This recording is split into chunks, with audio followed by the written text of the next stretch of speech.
There are moments in your life that arrive disguised as something ordinary, like a Tuesday night, a shared couch, and the low hum of a refrigerator. They wear the camouflage of routine, and it's only much later, when you replay the memory over and over like a worn-out film strip, that you see the precise second the world tilted on its axis. For me, that moment was heralded not by a thunderclap or a dramatic revelation, but by the soft, electronic chime of a text message, a sound so common it should have been meaningless. It was the message itself, and the proximity of its sender, that created a fracture in the reality I had so carefully constructed around myself, a hairline crack through which a terrifying and beautiful light began to pour. He was sitting right next to me, close enough that the warmth from his body radiated through the fabric of his sweatshirt and seeped into my own. Liam. His name had become a kind of quiet mantra in the back of my mind, a single word that contained a universe of feeling I never dared to speak. We were on the familiar territory of my worn leather sofa, a piece of furniture that had become the silent witness to our friendship. The television was on, casting flickering blue and gold light across the room, but neither of us was watching. He was scrolling through his phone, a familiar posture of distraction, his thumb moving in absent-minded, rhythmic sweeps across the glass. I was pretending to read a book on photographic theory, but the words were just black shapes on a page, my focus entirely consumed by the simple, gravitational fact of his presence beside me. The air was thick with the things we didn't say, a comfortable silence that had, over the past few months, begun to feel charged, like the air before a storm. And then my phone, resting on the cushion between us, vibrated. The screen lit up, displaying his name and two words that felt both impossible and inevitable. I miss you. I stared at the screen, my heart executing a painful, stuttering leap against my ribs. My breath caught in my throat. It was a glitch in the matrix, a line of code that didn't belong. I could feel him next to me, a solid, living presence.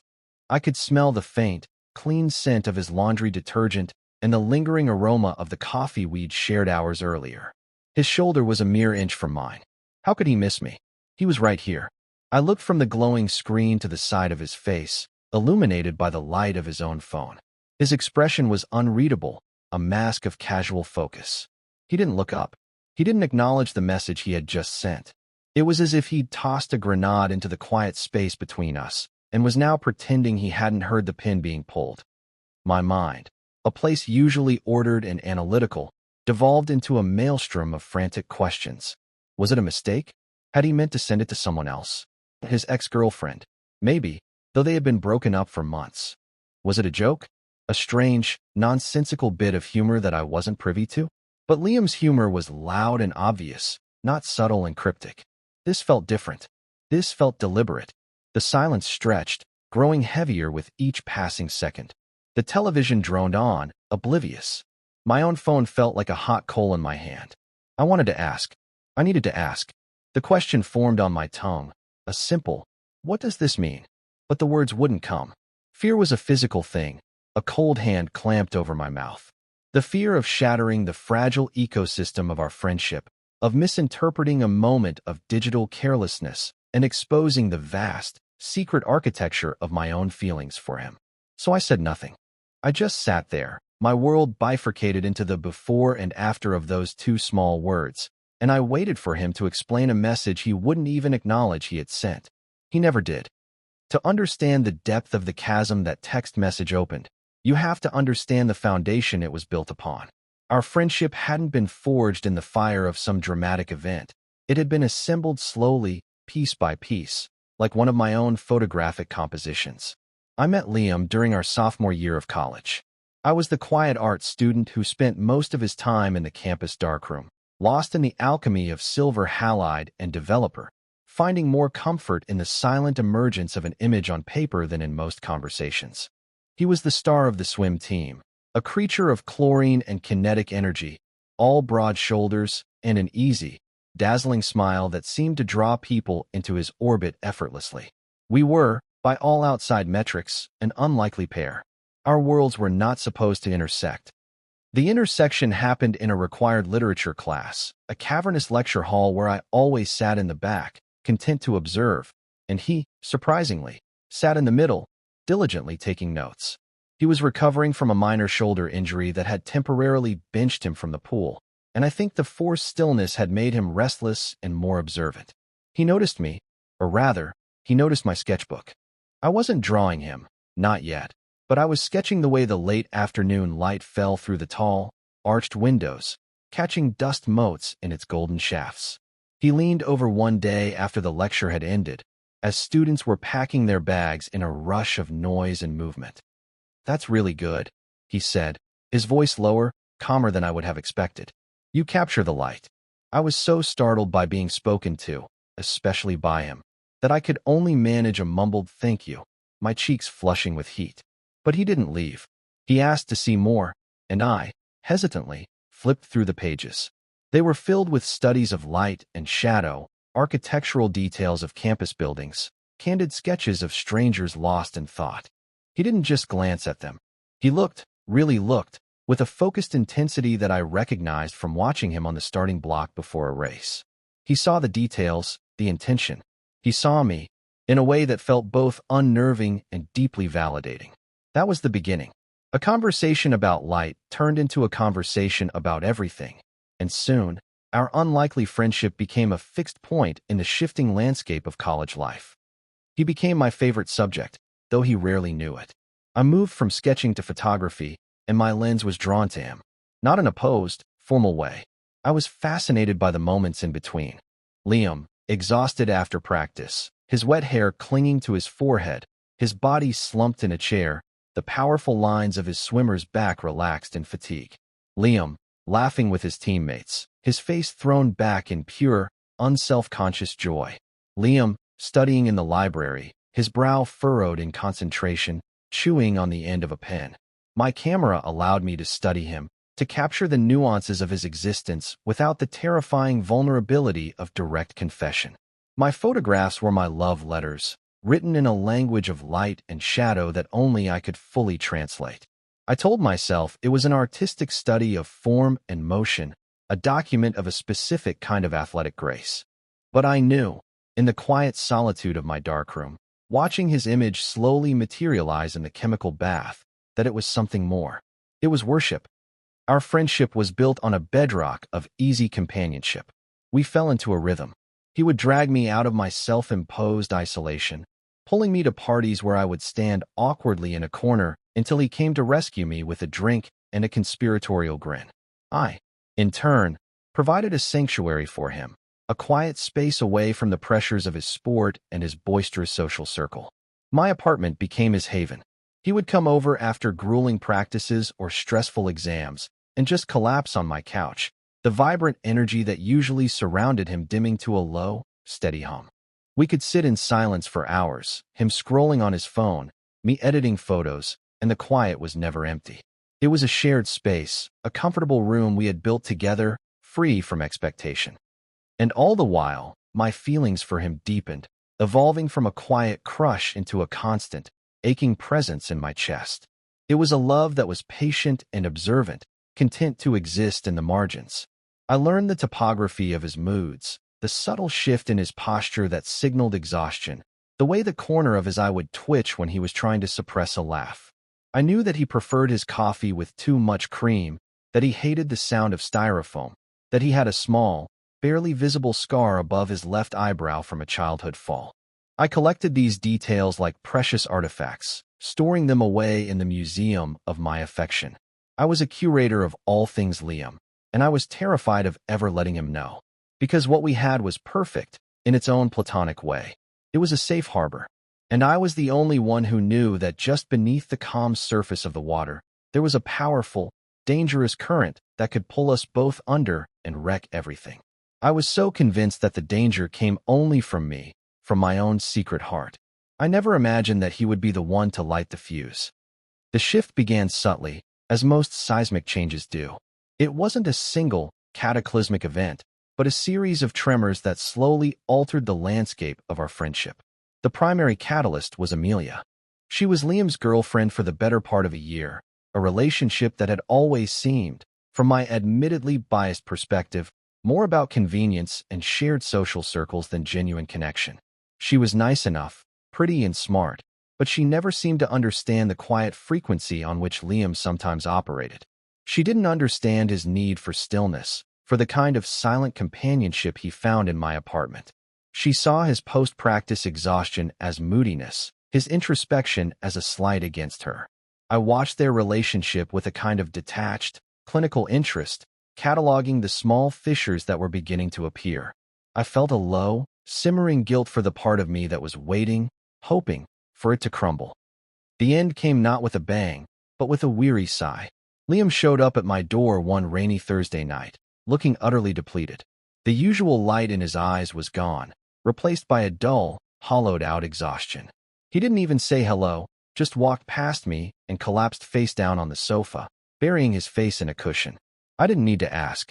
I made him a cup of tea, the way I knew he liked it when he was feeling down, strong, with a slice of lemon and no sugar, and set it on the coffee table next to him.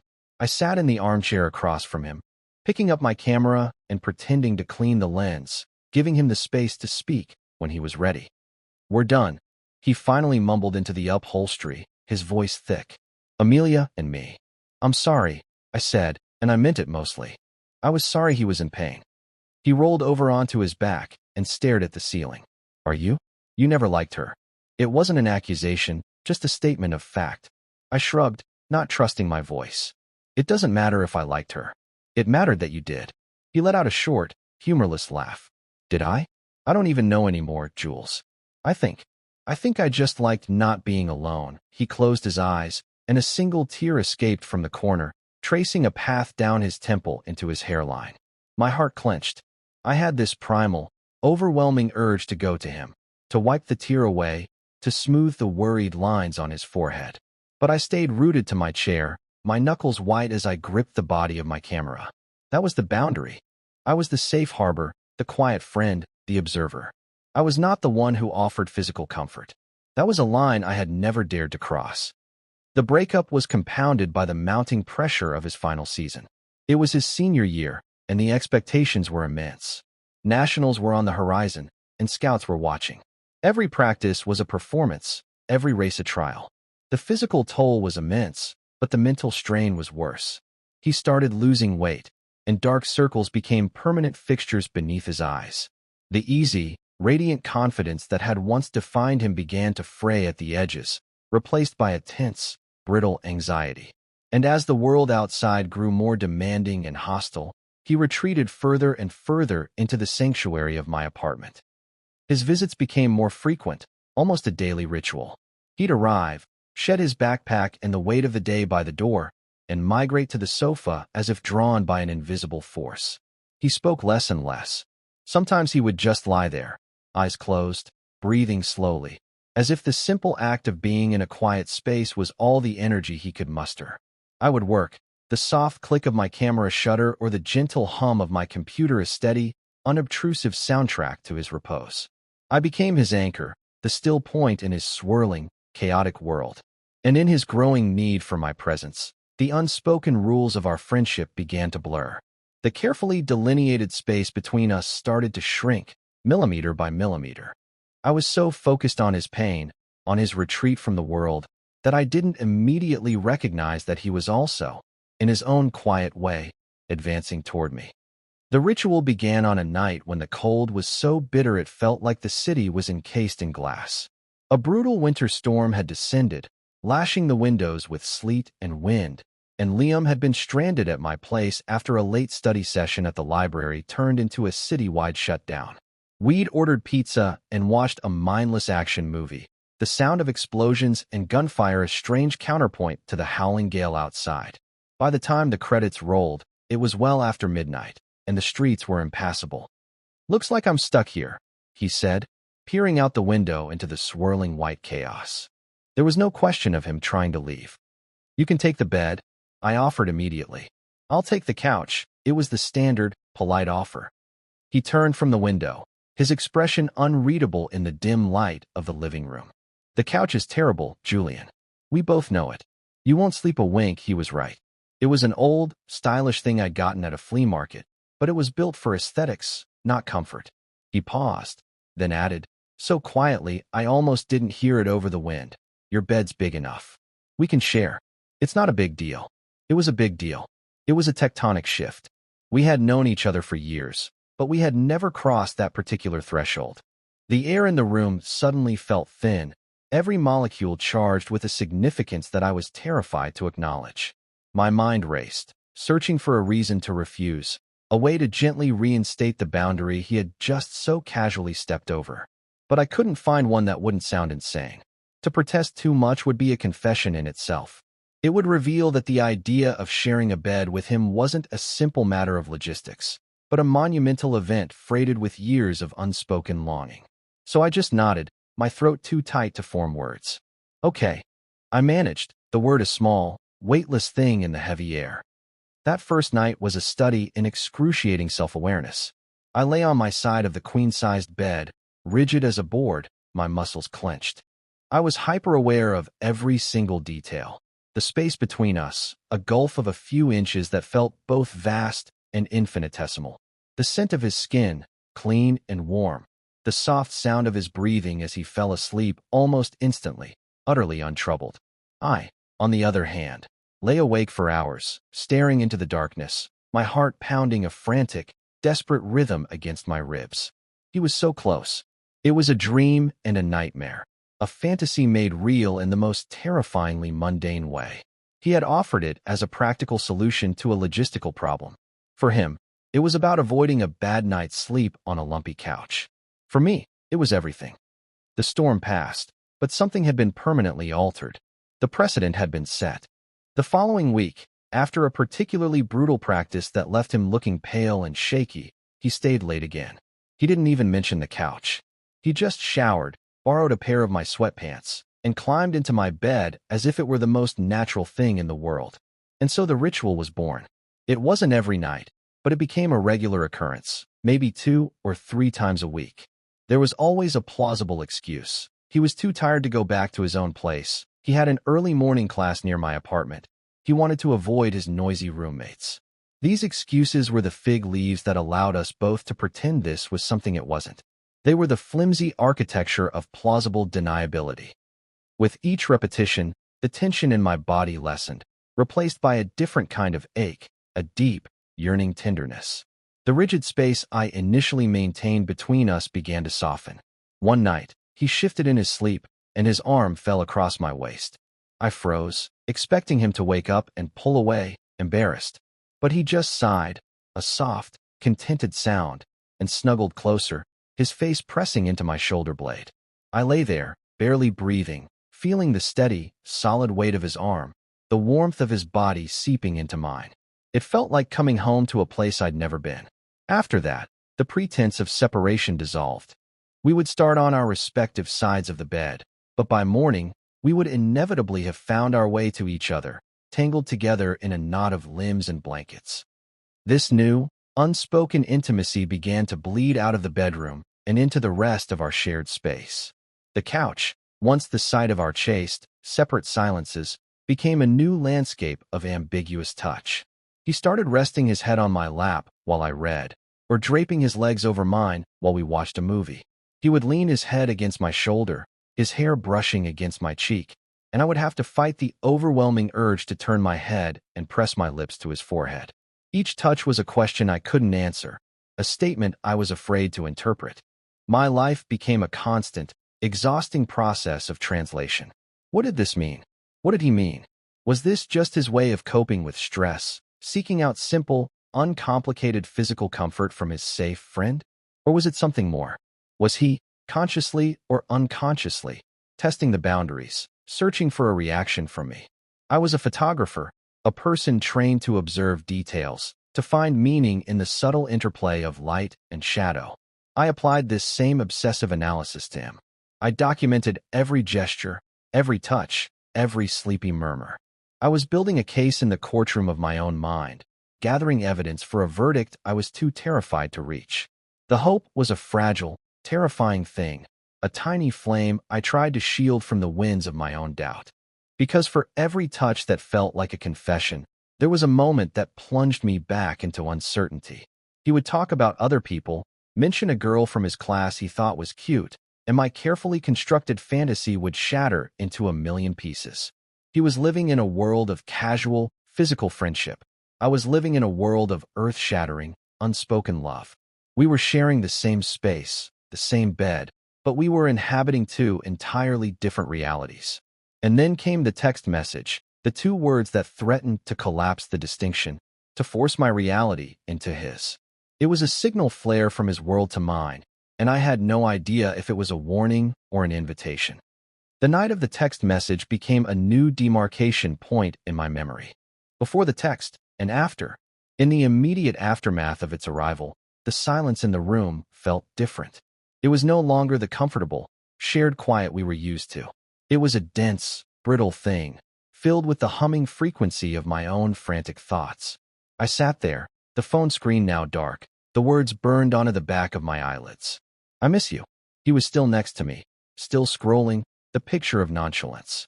It was a masterful performance of indifference, so convincing that I began to question my own sanity. Had I imagined it? I had to physically restrain myself from picking up the phone again to confirm it was real. Minutes stretched into an eternity. The movie we weren't watching ended, and the streaming service's menu screen came up, bathing the room in a cool blue light.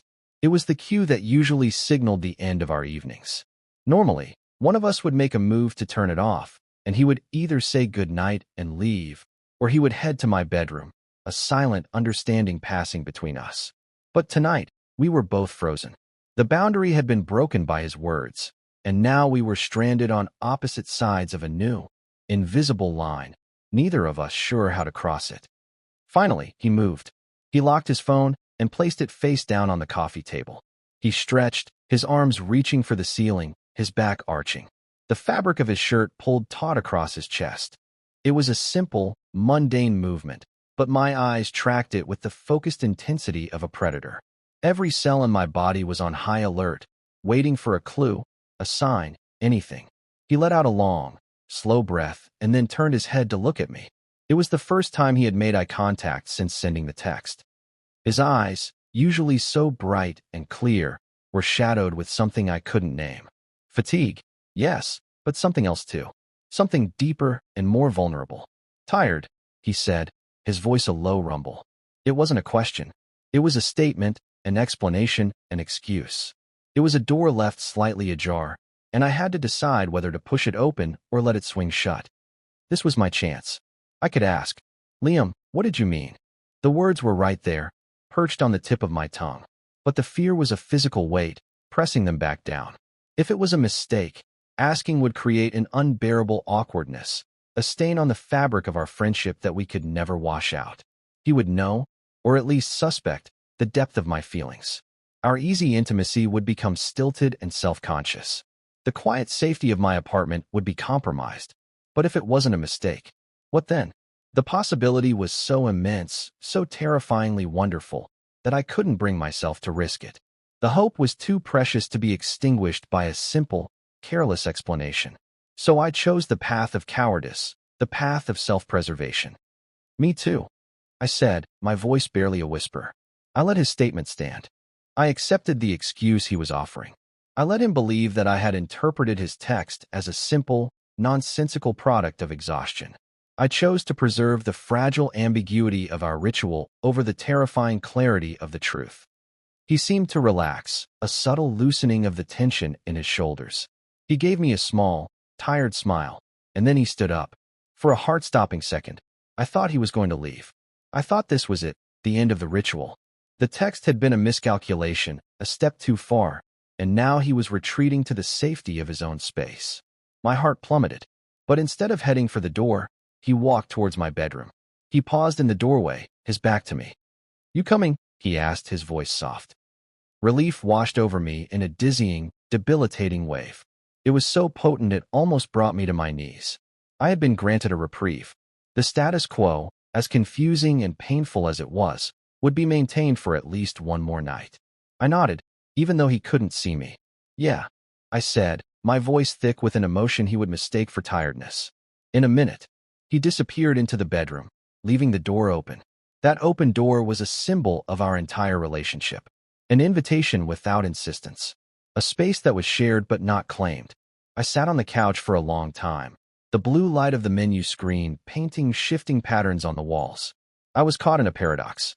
The text message had given me a sliver of hope, so bright it was blinding.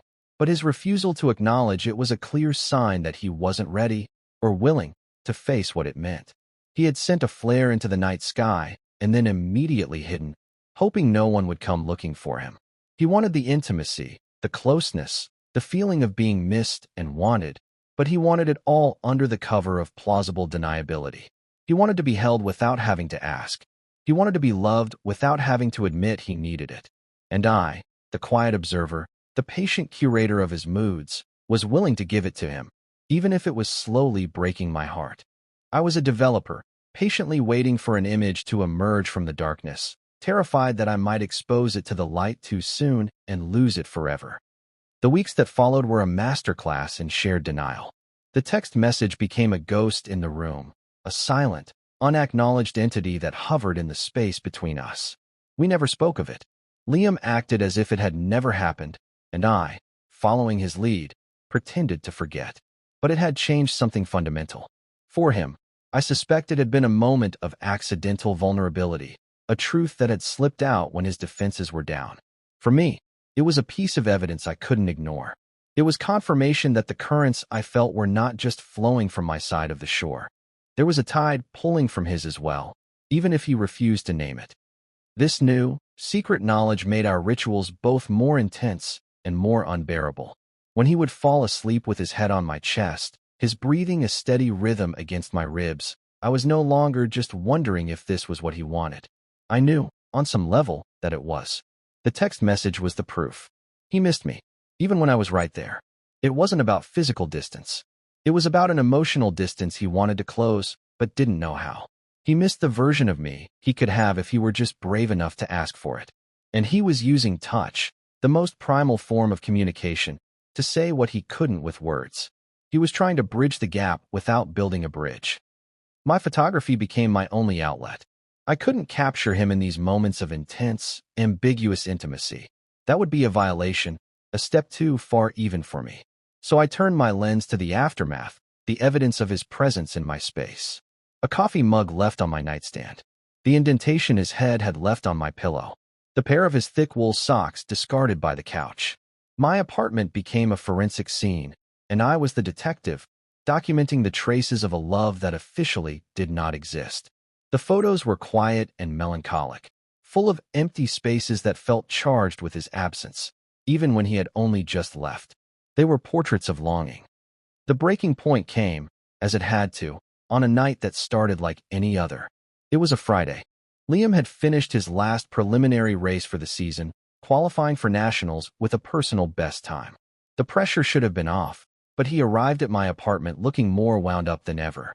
The victory hadn't brought relief, only the weight of higher expectations. He was vibrating with a nervous energy that filled my small living room, pacing back and forth like a caged animal. "I can't turn my brain off," he said, running a hand through his already messy hair. "I keep replaying the race. Every turn, every stroke, thinking about what I could have done better." "You got a personal best, Liam," I said softly from my armchair. "You won." "It's not enough," he shot back, his voice sharp. "It's never enough." He finally stopped pacing and dropped onto the couch, but he didn't relax. He just sat on the edge, his elbows on his knees, staring at the floor. The silence returned, but this time it was jagged and uncomfortable. The usual peace of my apartment felt fractured by his anxiety. I wanted to help, to say something that would soothe the frantic energy coming off him in waves, but I knew that words were useless. He wasn't looking for advice or platitudes. He was looking for an anchor.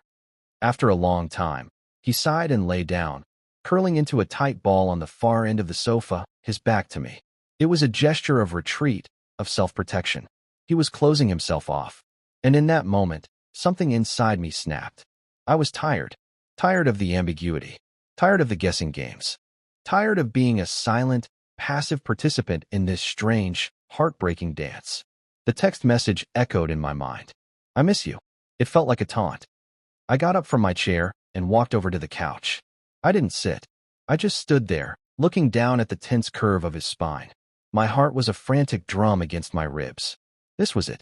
The moment to push the door wide open or to slam it shut for good. Liam, I said. My voice was steady, clearer than I expected it to be. He didn't move, but I knew he was listening. What? He asked, his voice muffled by the cushion. Stop. That one word hung in the air. He tensed. Stop what? Stop this, I said, my voice gaining strength. Stop pretending. Stop hiding on the other end of the couch. Stop acting like you don't know why you're here. He was silent for a long moment. Then, slowly, he uncurled and rolled onto his back, looking up at me. His face was a pale oval in the dim light, his eyes wide and vulnerable. He looked like a child who had been caught doing something he couldn't explain. I don't know what you're talking about, he whispered, but there was no conviction in it. It was a last, desperate grasp at the flimsy architecture of denial. Don't you? I asked, my voice softening. I wasn't angry. I was just done with the silence. I crouched down so we were at eye level. Liam, you texted me that you missed me while you were sitting right here. You fall asleep in my arms 3 nights a week. You look at me sometimes. You look at me like you're drowning. Don't tell me you don't know what I'm talking about. Just tell me the truth. Whatever it is. If this is just about comfort, if I'm just a convenient warm body for you while you figure your life out, just tell me. I can take it. But I can't take this anymore. This silence. This not knowing. Tears welled in his eyes, shimmering in the low light. They traced the same path down his temples as they had the night he told me about his breakup. But this time, I didn't stay in my chair. This time, I reached out. My hand trembled as I lifted it to his face, my thumb gently brushing away a tear from his cheek. His skin was warm and soft. He closed his eyes, leaning into my touch with a shuddering sigh, as if he'd been waiting for it his entire life. He opened his eyes again, and they were filled with a terrifying mix of fear and longing. He looked at my hand on his cheek, and then his gaze traveled to my mouth. The air crackled, thick with ozone. The entire world seemed to shrink until it was nothing but the few inches of space between our faces. Jules, he breathed, his voice breaking on my name. And then he asked the question that changed everything, the question that finally brought the unspoken into the light. Would it be okay, he whispered, his voice trembling, if I kissed you? The question was not a demand. It was a plea. It was a final, desperate act of surrender, a handing over of all the power I never realized I had. He had finally opened the door all the way and was asking for permission to enter a room he had been haunting for months. In that moment, all my fear, all my anxiety, all the years of patient waiting and silent longing coalesced into a single, overwhelming feeling, certainty. I didn't answer with a word. Words were what we had been hiding behind for too long. Instead, I leaned in and closed the small distance between us. The first touch of our lips was impossibly soft, tentative, a question and an answer in one. It wasn't a passionate, movie-style kiss. It was something far more profound. It was a sigh of relief. It was the feeling of a frayed rope finally finding an anchor. It was the quiet click of a key turning in a lock that had been rusted shut for years. It was the taste of salt from his tears and the feeling of, at long last, being home. He made a small, broken sound in the back of his throat, and his hand came up to cup the back of my neck, his fingers tangling in my hair, holding me there as if he were afraid I might disappear. I wasn't going anywhere. I had been waiting in this exact spot for years. The kiss ended as gently as it began. We just rested our foreheads together, breathing the same air, our eyes closed. The frantic energy that had been radiating from him was gone, replaced by a deep, shuddering calm. The jagged silence in the room had been healed, filled with a new kind of quiet, one that was whole and complete. I'm so scared, he whispered against my lips, and the confession was more intimate than the kiss itself. I know, I whispered back. Me too. But for the first time, it was a fear we shared. We were no longer on opposite sides of an invisible line. We had crossed it together, and whatever came next, we would face it from the same side. The ghost of the text message had finally been laid to rest, its meaning no longer a mystery. I miss you. It was the sound of a man calling out for a home he was already inside of, a man who just needed someone to turn on the lights and tell him it was okay to stay. The aftermath was not the explosion of romantic bliss I might have fantasized about in my more naive moments. Instead, it was quiet, awkward, and deeply human. The kiss had shattered the glass dome of our unspoken arrangement, And now we were left standing in the wreckage, blinking in the sudden, harsh light of reality. The moment our foreheads parted, a new kind of distance opened up between us. It was the distance of self-consciousness. He scrambled off the couch, moving to the other side of the room, running a hand through his hair in that familiar, anxious gesture. He wouldn't look at me. "I shouldn't have done that," he mumbled, his back to me. "I'm sorry. Forget it." Each word was a physical blow. The hope that had soared so high just moments before came crashing down. My chest ached with a sudden, hollow pain. "Forget it," I echoed, my voice thin and strained. "Liam, how am I supposed to forget that? You can't do that, and then ask me to forget it." He turned to face me then, and his expression was one of pure, panicked confusion. He looked like a man who had woken up in a foreign country with no idea how he'd gotten there. "I don't know what I'm doing, Jules," he said, his voice pleading. This isn't me." "What isn't you?" I asked, my frustration beginning to bubble to the surface. "Being honest? Wanting something? What part of that isn't you?" "This," he said, gesturing vaguely at the space between us. "Us. Like this. You're my best friend. You're the one sane, stable thing in my entire life. And I just ruined it. I crossed a line. I'm so sorry." His panic was a wall he was building between us, brick by frantic brick. And his words, meant as an apology, felt like a deep and profound rejection. He wasn't saying he didn't feel anything. He was saying he wished he didn't. He was framing the most honest moment we had ever shared as a mistake, a moment of weakness, a contamination of our pure friendship. The hurt was so sharp it took my breath away. All those nights, all that ambiguous tenderness, the text message, he was trying to erase it all, to shove it back into the box of plausible deniability, because the reality of it was too terrifying for him to face. "So that's what this was," I said, my voice dangerously quiet. "You ruined it? Was our friendship so perfect when I was lying awake every night next to you, tearing myself apart trying to figure out what you wanted? Was it perfect when you were so lost and lonely that you texted me you missed me from 2 feet away? Don't you dare call this a ruin. This is the first real thing that has happened between us in months." My words hung in the air, sharp and accusatory. I saw the impact of them in the way he flinched, his face paling. He looked utterly lost, torn between the truth of my words and the safety of his own fear. He opened his mouth to say something, then closed it again. He couldn't argue, because he knew I was right. But he couldn't agree, because that would mean accepting a version of himself he wasn't ready to meet. Without another word, he grabbed his jacket and his keys from the bowl by the door. "I have to go," he said, his voice flat and devoid of emotion. He still wouldn't look at me. "Liam," I said, my voice breaking. Don't run away. Not now." But he was already opening the door. "I just need to think," he said. And then he was gone, the door clicking shut behind him with a dreadful finality. I stood alone in my silent apartment, the space that had once been our sanctuary now feeling like a tomb. The air was thick with the ghosts of everything we had just said and done. I sank onto the couch, the spot where he had been lying just minutes before still warm.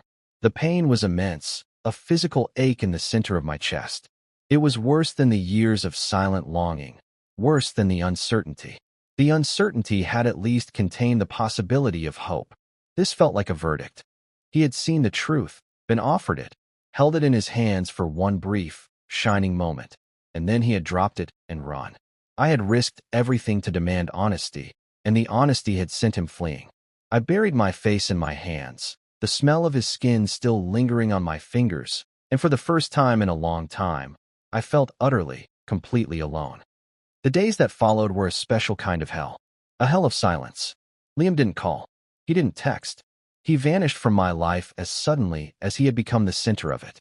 My apartment, once his haven, became a landscape of his absence. Every object, the mug on the nightstand I hadn't moved, the couch with its permanent indentation, was a painful reminder of what I had lost. The quiet that I had once cherished now felt oppressive, empty. I fell into a state of numb listlessness. I stopped taking pictures. The world seemed to have lost its light, its interesting shadows. Everything looked flat and gray. I replayed our last conversation over and over in my head, dissecting every word. Had I pushed too hard? Had I demanded something he wasn't capable of giving? My anger at him slowly curdled into a familiar, corrosive self-blame. I had been the one to force the confrontation. I had been the one to shatter the comfortable illusion. He had been drowning, and instead of being a calm and steady presence, I had demanded he learn to swim on his own. After a week of this torturous silence, I couldn't take it anymore. The pain of not knowing was worse than any potential rejection. I had to see him. I had to understand. I found myself walking towards the campus natatorium, a place I had always avoided. It was his world, a territory of chlorine and echoing shouts that felt alien to me. I stood on the observation deck, a glassed-in gallery above the Olympic-sized pool. And there he was. I saw him instantly. He was in the water, moving with a fluid, mechanical grace that belied the turmoil he was clearly feeling.